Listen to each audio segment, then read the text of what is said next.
Today I'm going to talk about Robert Eggers' Nosferatu. I just got back from the cinema and I have a lot to say about it. So let's get started. Robert Eggers' Nosferatu is a 2024 American Gothic horror film that reimagines the 1922 silent classic. The film features an ensemble cast including Bill Skarsgård as Count Orlok, Lily Rose Depp as Ellen Hutter, Nicholas Hoult as Thomas Hutter, Willem Dafoe as Professor Albin Eberhard von Franz, and Aaron Taylor Johnson as Frederick Harding. So what I'm going to do here is I'm going to talk about the film, but I'm also going to give some occult symbolism that I noticed at the end. This will have spoilers for the story, which you probably know because everybody knows the story of Dracula. But I'm just warning you that I will talk about certain things, but I will not spoil any of the surprises if I can. I'm going to try to talk around those things. I'm going to try my best to not taint the movie if you haven't seen it yet.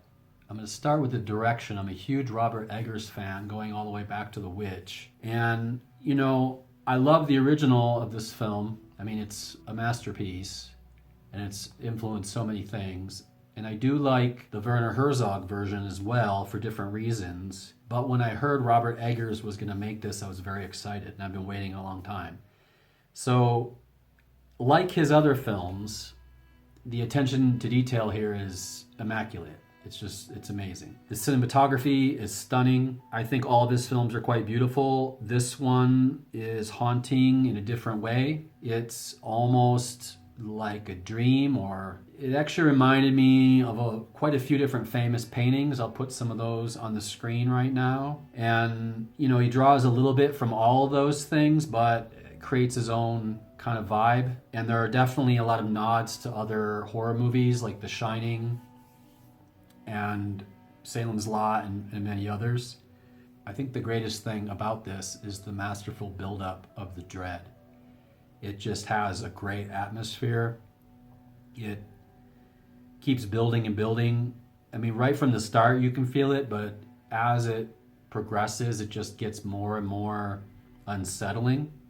There's a dream logic to a lot of it, and he utilizes in-camera optical effects similar to Coppola in his version of Dracula. I was taken with the use of color. The night scenes look almost black and white. There's a natural kind of color palette. It reminded me at times a little bit of Barry Lyndon. You know, there's candlelight here and there, and the shadows are just a really big character in the movie, obviously. One thing I thought was interesting is the other night I was watching some videos about this on YouTube in preparation for seeing it. It didn't come out here in Mexico until New Year's Day, and I couldn't go yesterday, so I went today. But I was watching some videos, trying not to spoil it for myself, but watching some things with him speaking about it, and he mentioned that he had to fight like quite a lot for real snow, not digital snow. Apparently the machine that they use to make that has been outlawed. Environmentally it's not good or something. So he ended up using potato flakes, and I have to say, like, the snow in this film is beautiful. It's like, it just adds a reality to it that digital snow would not accomplish. And there are a few scenes in particular where I think it really, really adds to the dread, and it just looks real. It looks very real. And yeah, I mean, it helps with the cinematography too. If you're a fan of early Ridley Scott movies and his use of a lot of things floating around, you're going to love those scenes. It's definitely a nod to that, I think. One scene in particular that I really loved was when Nicholas Holt's character enters the folk village that's at the base of Orlok's mountain. Yeah, I mean, it's a great scene. The whole thing, from beginning to end. It's got this folk horror element to it that I appreciated. And it really sets up, he's like on this horse and traveling to this, I mean, it's madness in the first place that he's traveling to this castle by himself. I mean, in that time, like, you'll probably die. He comes across this village. It's in all the versions of Dracula and Nosferatu, but you know, in most of the versions, they're like, no, don't go there, don't go to the castle. In this one, it's a little different because it actually reminded me a lot of being an expat, because when you go to a new place, especially if you go off the beaten path a little, you can get that vibe. It feels a little dangerous. And in this, I think they do a really good job when he first enters the town, the village, of playing that up.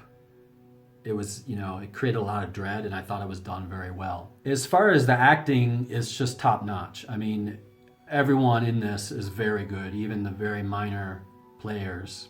Bill Skarsgård as Count Orlok is unrecognizable. I don't want to give away too much of his look, so I'm not going to talk about specifics. Yeah, I mean, I think he has earned kind of the mantle of the Lon Chaney Sr. of our time. If you don't know who that is, he's the man with 1,000 faces. He's most famous for the Phantom of the Opera, but he also did The Hunchback of Notre Dame and many other films, and his son was the Wolfman.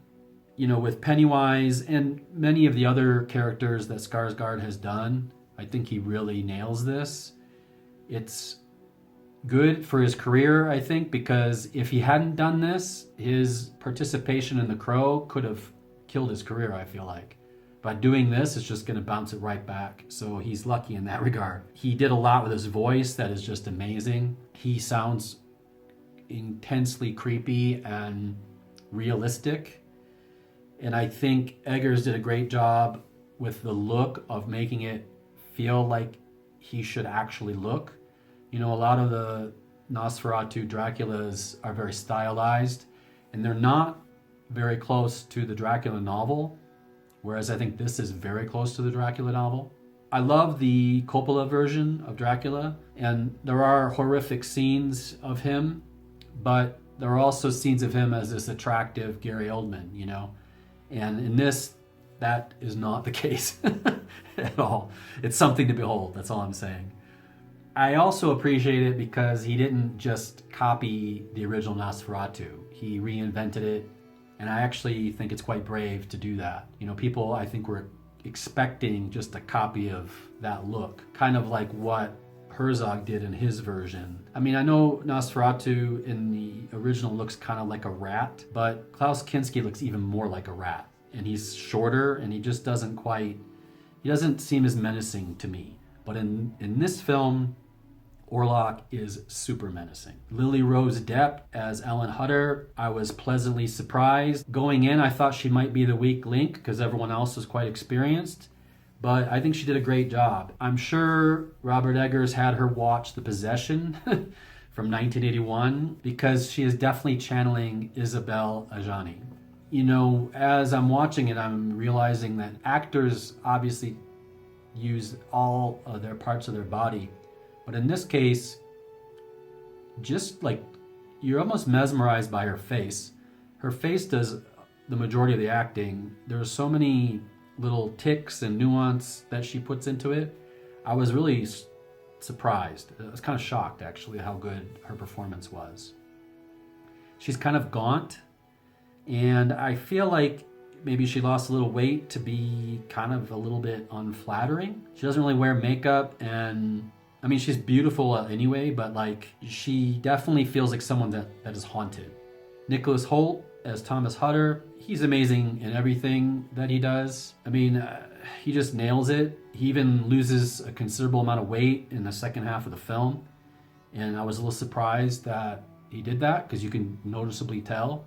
He really sells the fear in the castle scenes. The whole cast does this well. A lot of the dread that's created is their fear of what's happening, and you kind of feel it in the audience through them.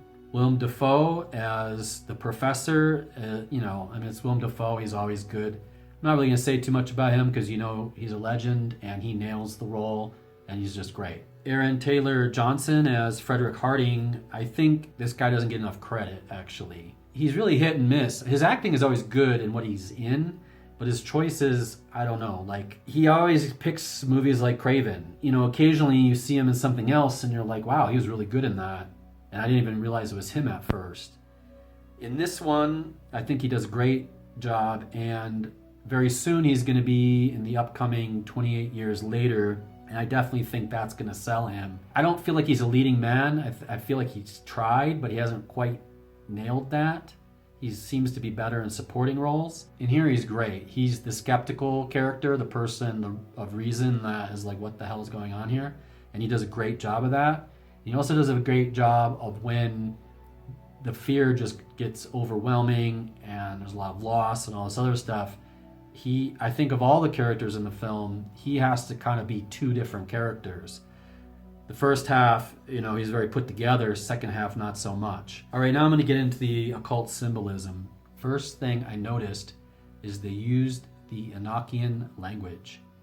The documents between Count Orlok and his servant Nock are written in this, and that's from the 16th century occultist John Dee and the alchemist Edward Kelly. So that's one thing. The next thing is Belial's influence, the demonic figure associated with pestilence. And I think that's a big part that this film plays up. I think the past versions, they kind of just skip over the plague, whereas this, it's a major part. It's all about the contagion and the parasitic kind of nature of the vampire and even the rats to a degree.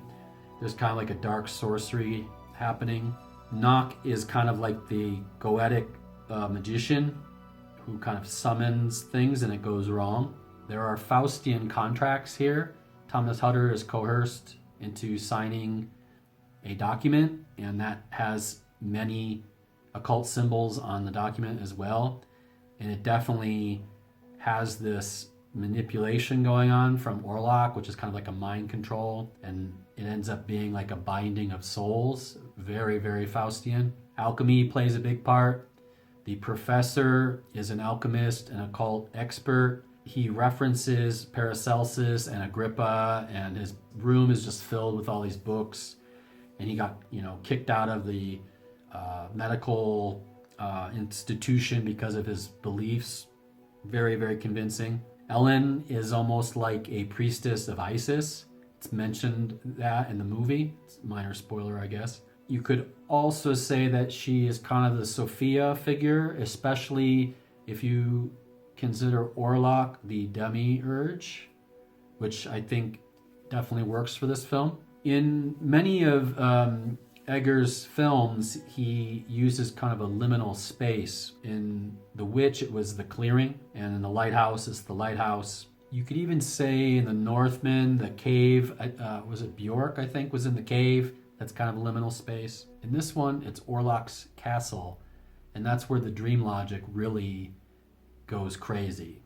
It's sort of labyrinthine, and you don't really know what's where, and the shadows build it all up. You could also say blood is kind of an occult medium in here. The draining of psycho-spiritual energy, which is very archonic or, demiurge-like. The Renfield figure, in this it's named Nock, is a chaotic sorcerer. He's kind of like the Lovecraftian magician gone mad. There's a great scene where he's in his banishing circle and there's all these candles. It's very, very occult. Shadows are a big part of this. The manipulation of reality as Nosferatu kind of weaves his influence everywhere. And then there's this illusory nature of physical existence, because there are scenes, and this is in many of the different Dracula films, but where like the shadow of the hand is like going over the city.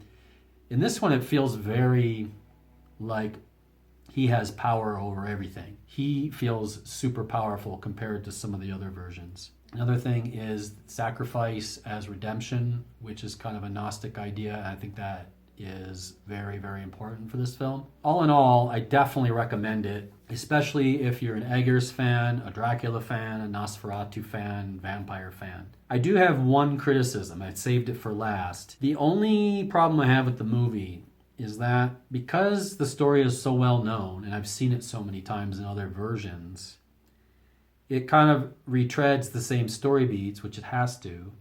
As a viewer, it makes me kind of expecting certain things to happen, but also knowing kind of the outcome. So in that way, yeah, I don't really know what you can do about it because it's Dracula's story. What can you do? I saw the original Nosferatu when I was a kid, and it scared the hell out of me. It makes me kind of excited for children now who will go on to see this. In that case, they're going to probably like the movie even more than I did, because to them, the story is going to be fresh. I've read the book. I've seen hundreds of, Dracula movies. So, like, it's just not fresh for me in that way. That's my only criticism of the film. Otherwise, I think it was amazing. You should see it if you haven't already. I would go so far as to actually say this might be one of the best vampire films of all time. It's not just his physical, danger. It's all these psychic manipulations, and he just seems like he is an unstoppable force, kind of. Not in a way that it's often portrayed in a lot of movies where, people are shooting him and, all that junk. In this, it's more like a psychological force. And he just gets inside people. And I just thought it was great. Anyway, that's all I got. Take care. Have a good day.